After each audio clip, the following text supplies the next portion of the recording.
Dobar dan, poštovani gledalci.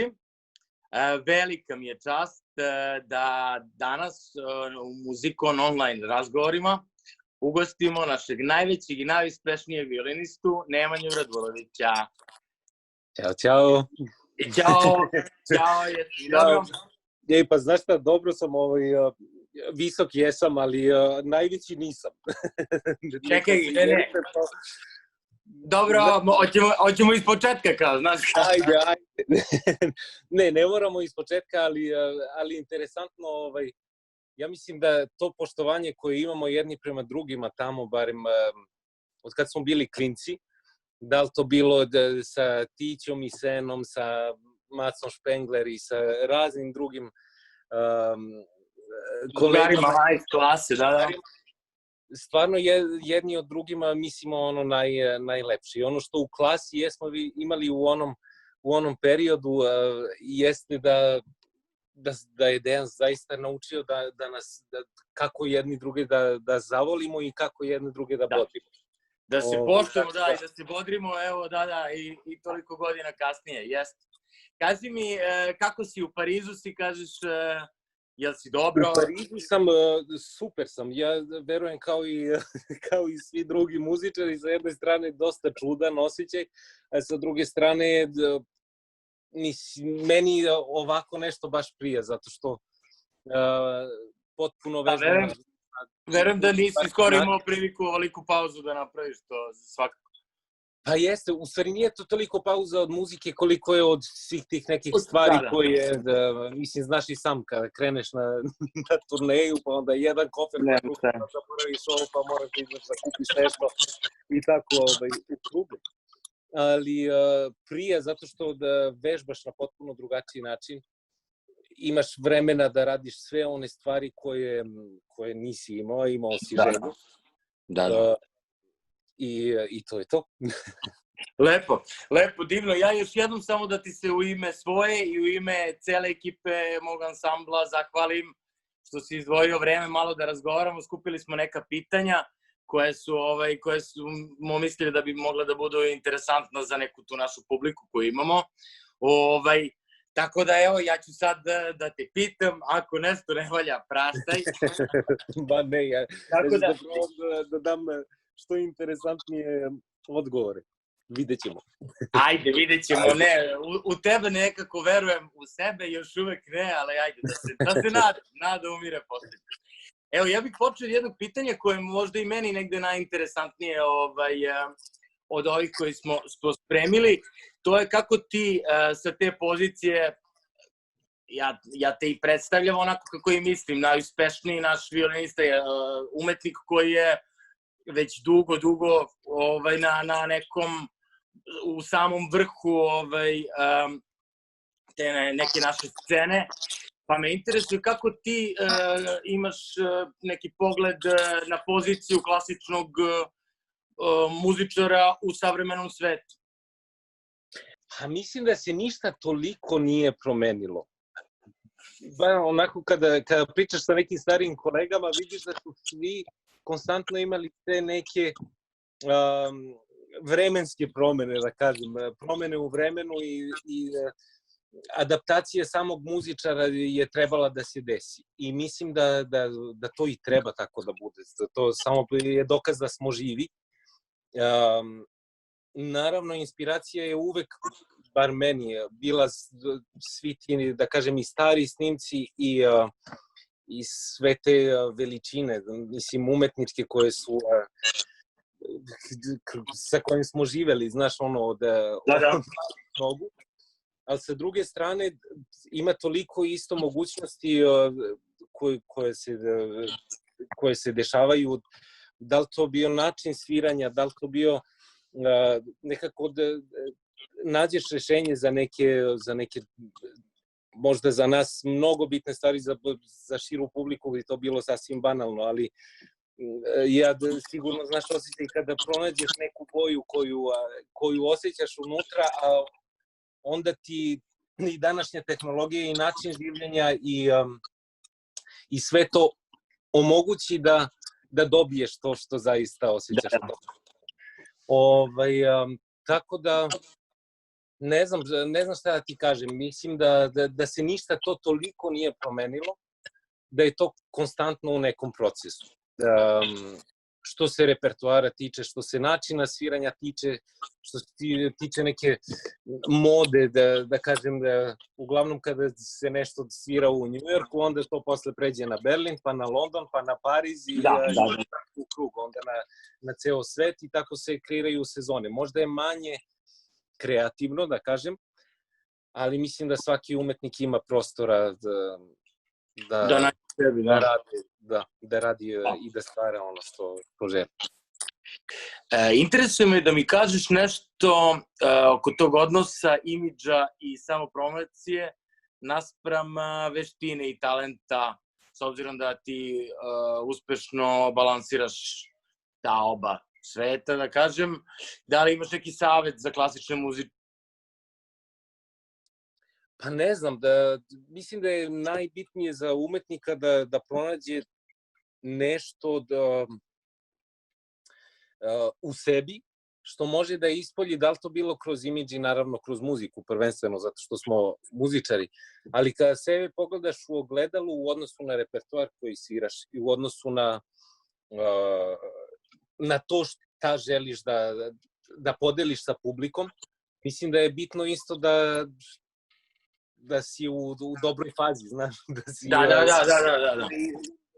na ravni nekako.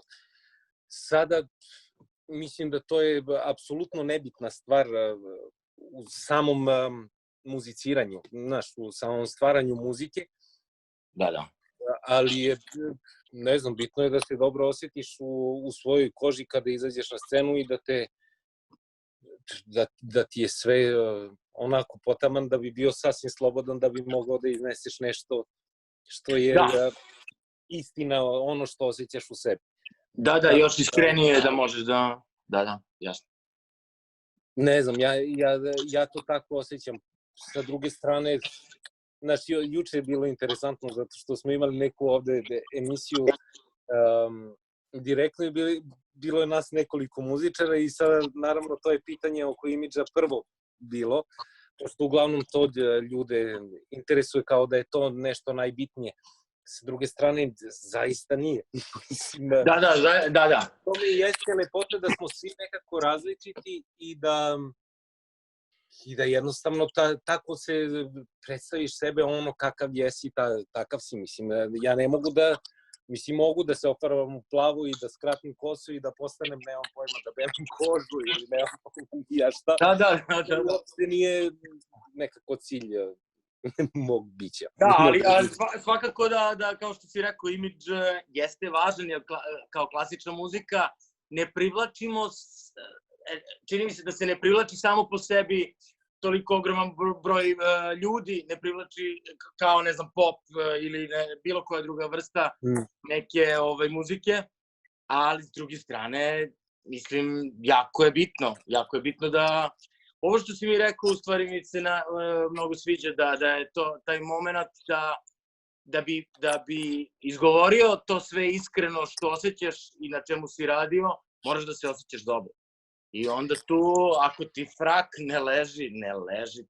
Mislim, ne leži da se dobro osjećaš. Frak, ali ti, mislim, znaš ono, kad imamo koncert tog dana, mislim, svi smo različiti, ali uglavnom postoji taj neki ritual koji poštuješ, da li ćeš da spavaš više ili ćeš da, ne znam, piješ sok ceđenu pomoranđu ili svi pronalazimo nešto samo da bi bili slobodni u momentu stvaranja muzike. Da. Ali vidiš šta je isto interesantno, jeste da ja znam da ti isto voliš nekada da sviraš za društvo u tom manjem nekom. Ja isto to nekako najviše volim zato što smo tu najiskreniji i bukvalno sve daješ ono što osjećaš u trenutku, niti misliš da li je ovo bilo falš, niti je ovo... Da. To je to istina i zaista se trudim da na svakom koncertu bar nekih 50% mogu da budem slobodan svih tih razmišljanja koje se ovako okupana. Da. Da. Divno. Divno, divno. Sad imam jedno jako originalno pitanje koje nikad u životu ti niko nije postavio.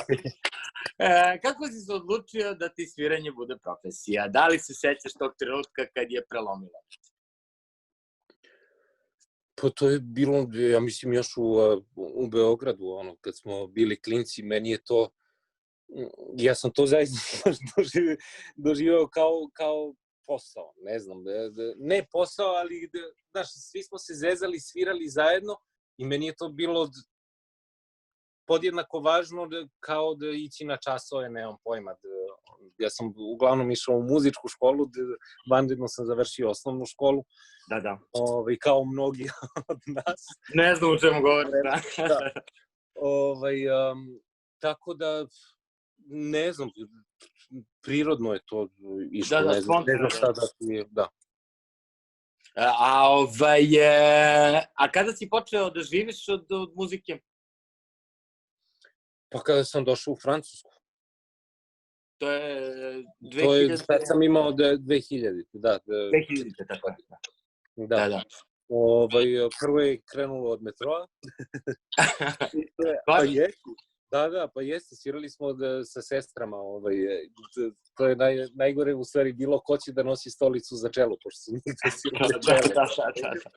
Pa kao, ajde, instrumenti i sviranje, to nam je okej, ali ko će da nosi stolicu u metrou, to je malo bez veze.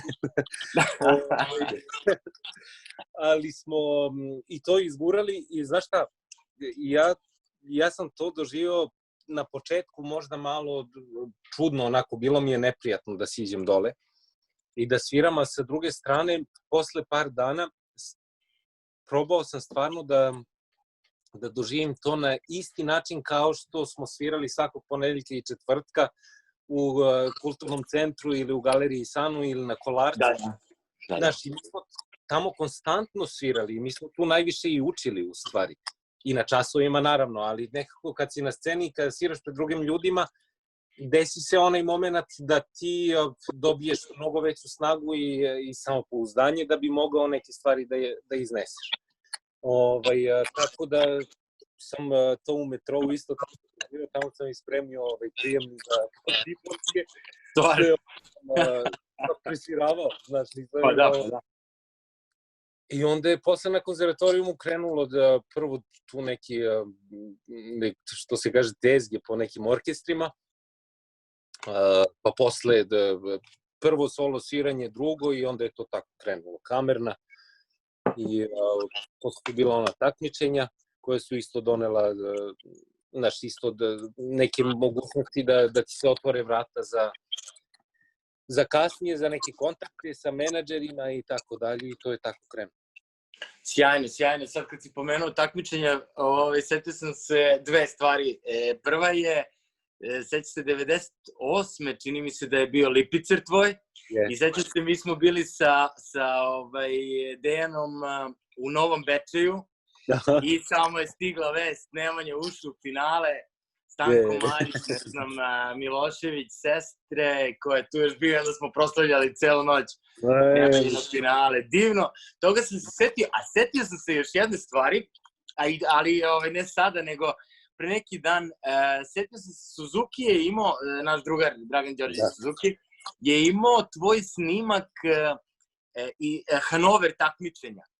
Tvoje snimke, ja mislim, tako da sam ja to krično slušao, on će verovatno da me ubije sad kad ti kažem, ali je to bilo divno, taj Beethoven. Druga etapa, seća se, da li je bila Carmen ili nešto je bilo, potpuna eksplozija, da sam prvi put video, čoveče, da ti možeš tako da sviraš tačno onako kako osjećaš, gde milioni bi ti sad tu neki profesori, ja znam, nemam pojma šta, a onda posle toga u finalu, onaj Beethoven, tako bilo?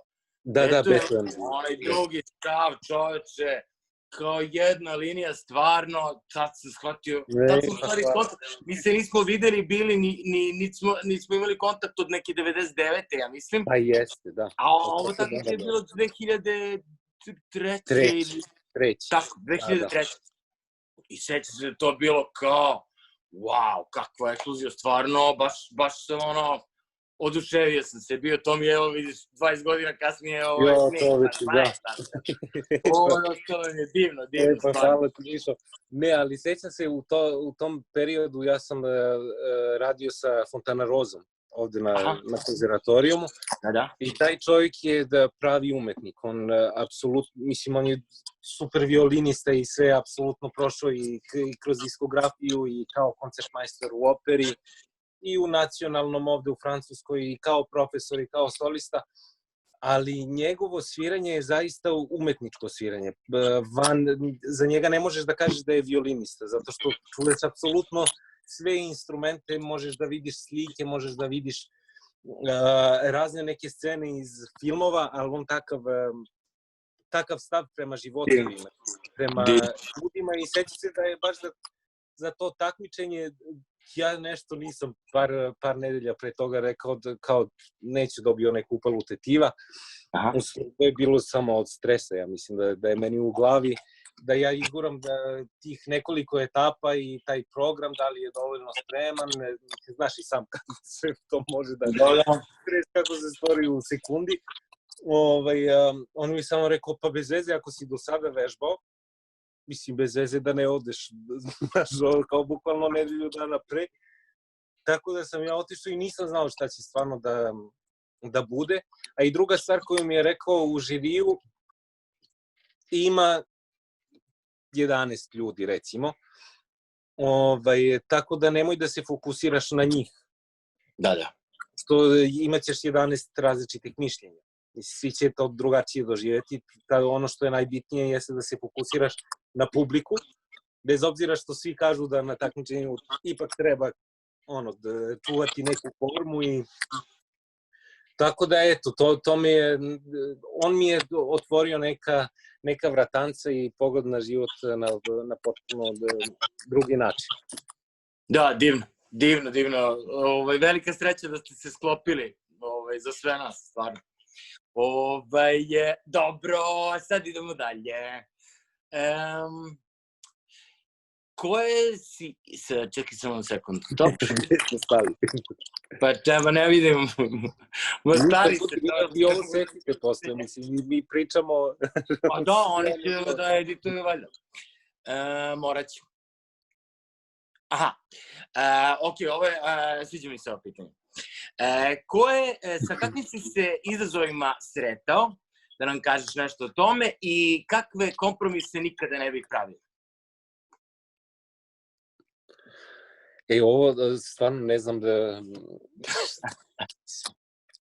pa razni izazovi, znaš, to mogu da budu i super neki izazovi, kao i neke stvari koje baš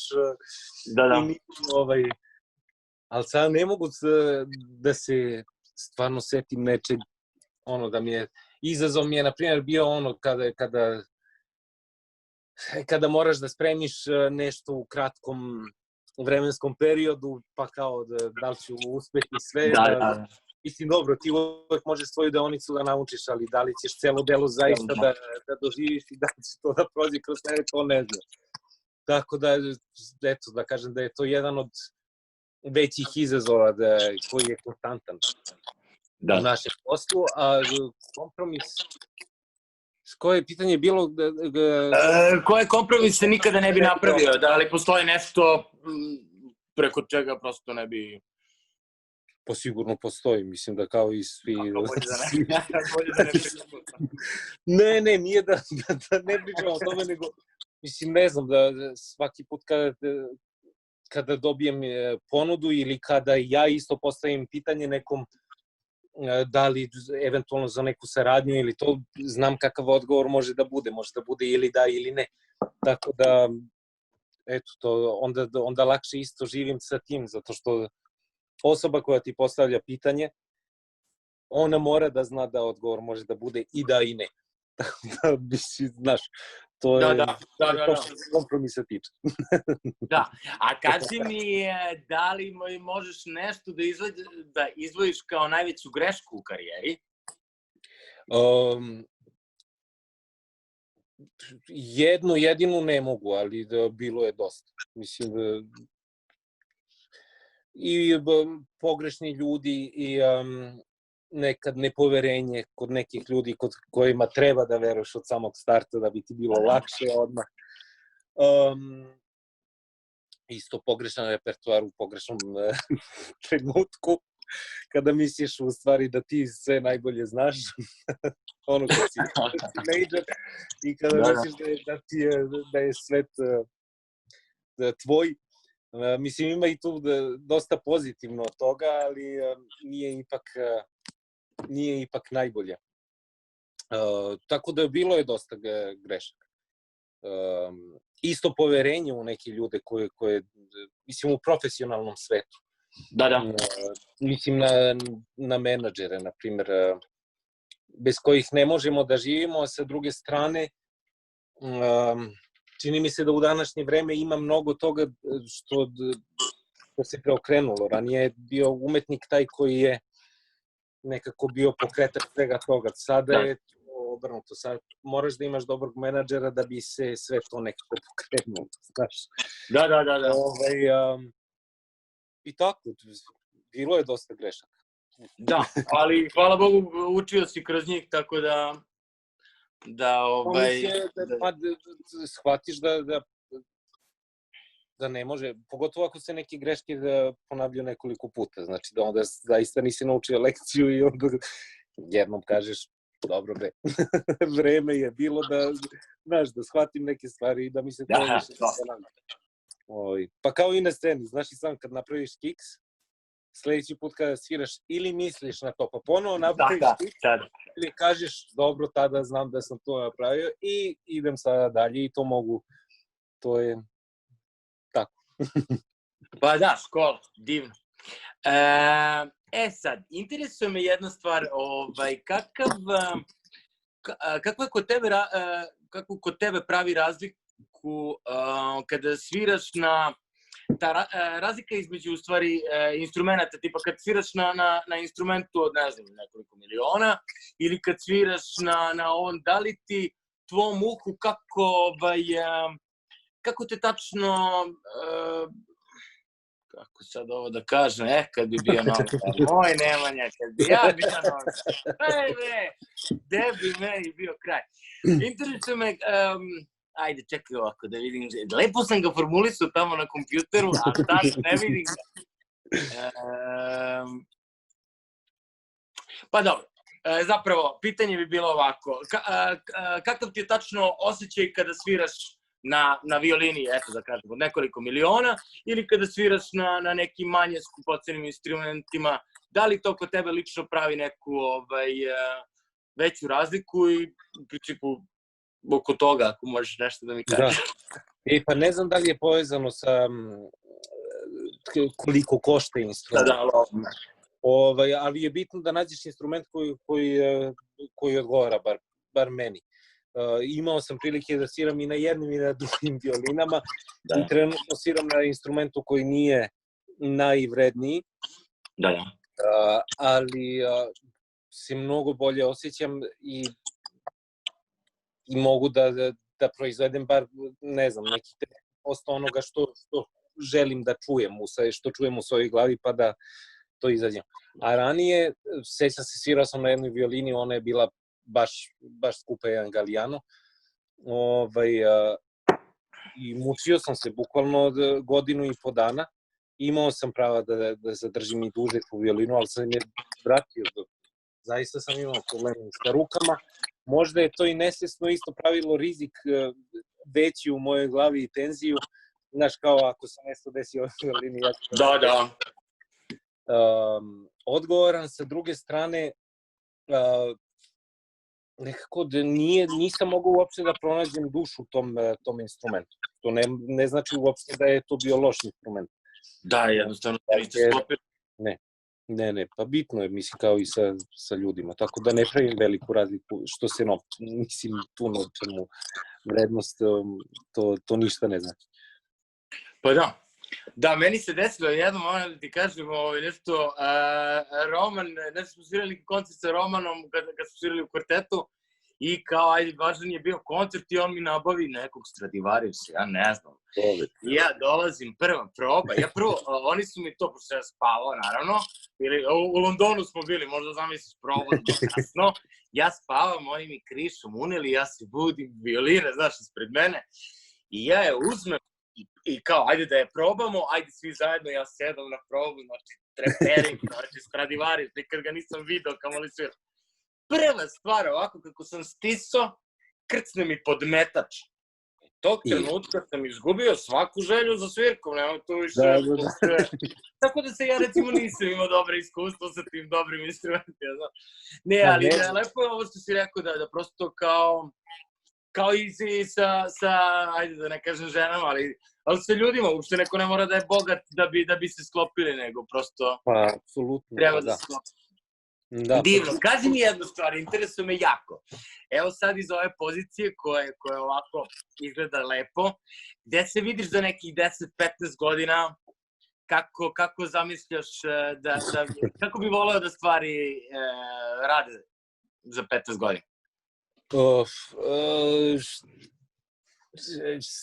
Mislim, ovo banalno zvuči, ali samo bi želeo da budem srećan i da budem tu za ljude